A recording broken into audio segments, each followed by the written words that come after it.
ప్రస్తుతం Telangana PCC chief Mahesh Kumar Goud మాట్లాడుతున్నారు. లైవ్లో చూద్దాం.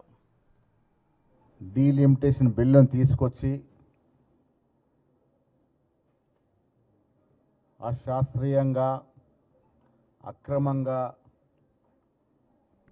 ఆ బిల్లును పాస్ చేసుకోవాలని ప్రయత్నం చేసినటువంటి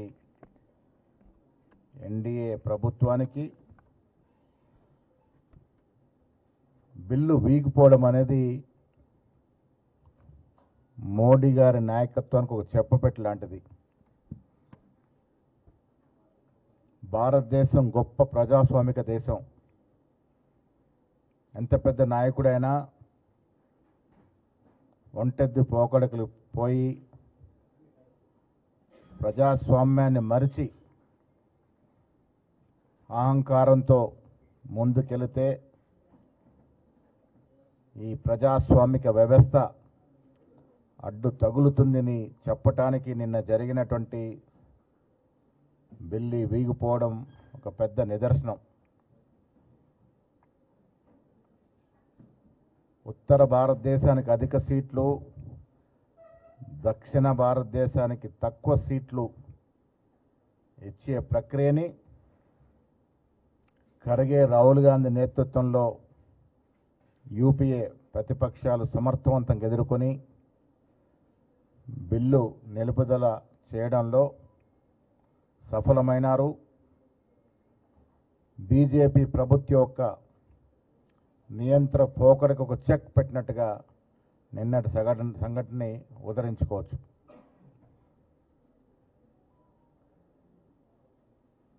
దక్షిణాది రాష్ట్రాలు స్వాతంత్రానంతరం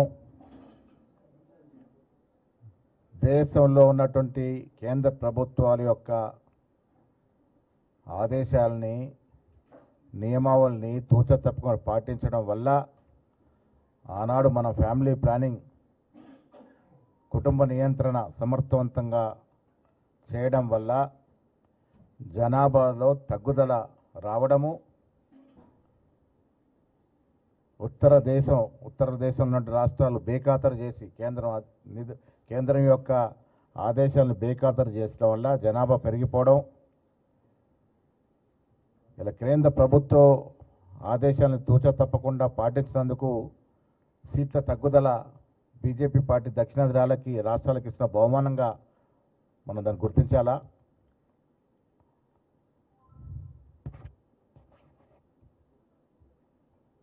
నిన్న వీగిపోయిన బిల్లు విషయం మాట్లాడుకున్నప్పుడు మహిళల పట్ల బీజేపీ పార్టీకి కానీ ఎన్డీఏ ప్రభుత్వానికి కానీ ఉన్న చిత్తశుద్ధి బయటపడింది. మనం చూసాం 370 ఆర్టికల్ని మార్చినప్పుడు ఏ రకంగా వారు ప్రయత్నాలు చేశారో. నిన్న ప్రయత్న లోపం కనబడింది.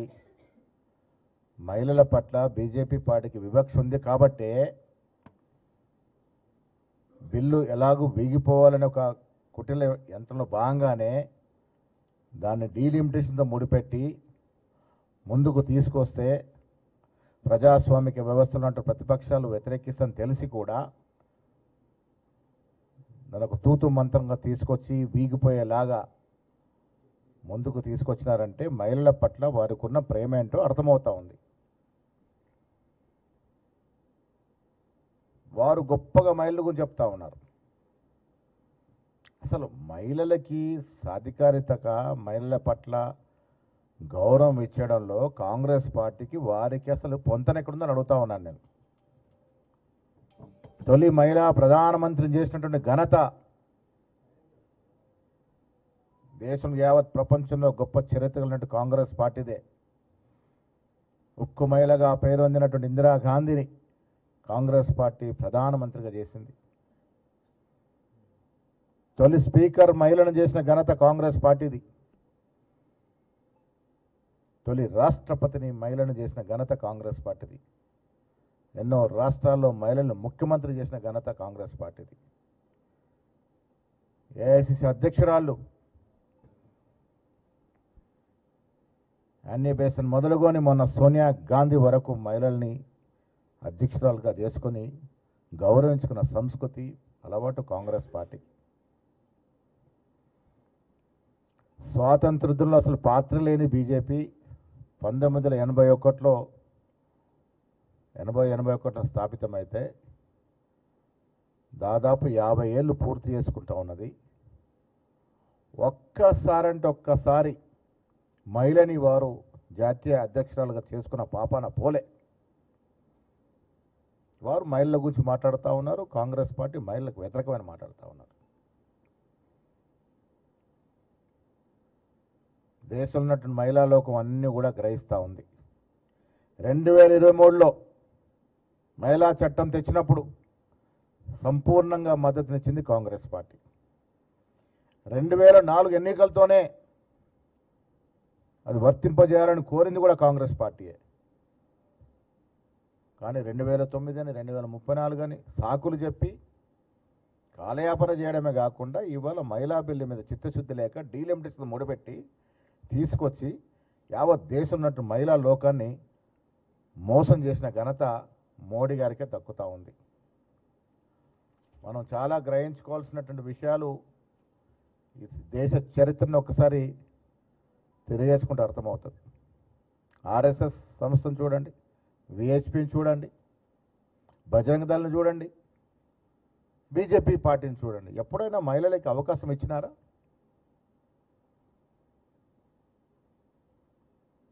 వీరు మహిళా అభ్యున్నతి గురించి, మహిళా సాధికారత గురించి మాట్లాడుతూ ఉంటే దయ్యాలు వేదాలు వల్లించినట్టుగా ఉంటాయి. అప్పుడు ఇప్పుడు ఎప్పుడు కూడా మహిళలని సగౌరవంగా గౌరవించుకున్నటువంటి పార్టీ కాంగ్రెస్ పార్టీ. మహిళా బిల్లు ఇవాళ కాదు, 2010లోనే మన్మోహన్ సింగ్ గారి నేతృత్వంతో రాజ్యసభలో ఆమోదింపజేసుకున్నాం. దేశ మహిళలకి, దేశ ప్రజలకి తెలుసు ఎవరు అడ్డుపడ్డారు, ఏ రకంగా అడ్డుపడ్డారు, ఎందుకు అడ్డుపడ్డారు. ఇవన్నీ కూడా దేశ ప్రజలకి, మహిళా లోకానికి తెలుసు. పచ్చి మోసగాడు ప్రధానమంత్రి అబద్ధాలు ఆడి ఇలా మహిళల్ని మోసం చేయడమే కాకుండా ఆ నిందని వేరుల మీద వేయాలని ప్రయత్నం చేస్తూ ఉన్నాడు. నిన్నగాక మొన్న ఎవరో కర్ణాటక ఎంపీ మతాల పేరిట, కులాల పేరిట ఎన్నికల ఎంపీలకు ఏం తెలుస్తుంది రాజకీయాలు? యాక్సిడెంటల్ లీడర్స్ వీళ్ళు. ఈ దేశంలో చాలా సందర్భాలు యాక్సిడెంటల్ లీడర్స్ అవుతూ ఉంటారు. ప్రజాస్వామ్యం తెలియని వారు, గ్రౌండ్ రియాలిటీ తెలియని వాళ్ళు మతం పేరిట, కులం పేరిట ఉన్న ఫలంగా ఎంపీలు అయిపోయి ఇష్టారాజ్యంగా మాట్లాడుతూ ఉన్నారు. సరే, ఆయన కర్ణాటక వారు మాట్లాడుతూ ఉంటాం. మన బీజేపీ ఎంపీలు, మన రాష్ట్రానికి చెందిన ఎంపీలు ఎందుకు నిద్రపోయారు పార్లమెంట్లో? సోయి లేదా? ఒక్క ఎంపీ అన్నా లేచి ఇది తప్పు మాట్లాడుతూ ఉన్నాడు, ఇది తెలంగాణ ప్రజల యొక్క ఆత్మ గౌరవాన్ని దెబ్బతీస్తూ ఉన్నాడు, తెలంగాణ కోసం త్యాగం చేసినటువంటి ఆ బిడ్డల యొక్క తల్లిదండ్రుల యొక్క ఆవేదన అర్థం చేసుకోకుండా ఎన్నో త్యాగాలు, ఎంతోమంది ప్రాణ బలిదానం తర్వాత సోనియా గాంధీ గారు తెలంగాణ ఇస్తే దాన్ని పాకిస్తాన్ ఇండియా పార్టీషన్ లాగా మాట్లాడే ఆ బుద్ధి తక్కువ ఎంపీ మాట్లాడుతూ ఉంటే, బుద్ధి ఉన్నటువంటి మన తెలంగాణ ఎంపీలు దాంట్లో సగం మంది 50 ఏళ్ళు వయసు దాటిన వాళ్ళు ఎందుకు నోరు మెత్తుకోకుండా పార్లమెంట్లో ఉన్నారో జవాబు చెప్పాల్సిన అవసరం ఉన్నది. ఇలా కిషన్ రెడ్డి గారు మాట్లాడుతూ ఉన్నారు. కిషన్ రెడ్డి గారు 40 ఏళ్ళ రాజకీయ జీవితంలో ఒక్కటంటే ఒక బీసీ నాయకుడిని తయారు చేసిన పాపాన పోయాడా? ఇవాళ మా నాయకుడు ఖర్గే గారు, రాహుల్ గాంధీ గారు డీలిమిటేషన్లో వచ్చే మహిళా రిజర్వేషన్లో బీసీ మహిళకు రిజర్వేషన్ కావాలని అడుగుతూ ఉన్నారు. ఇది కాంగ్రెస్ మార్క్ కమిట్మెంట్.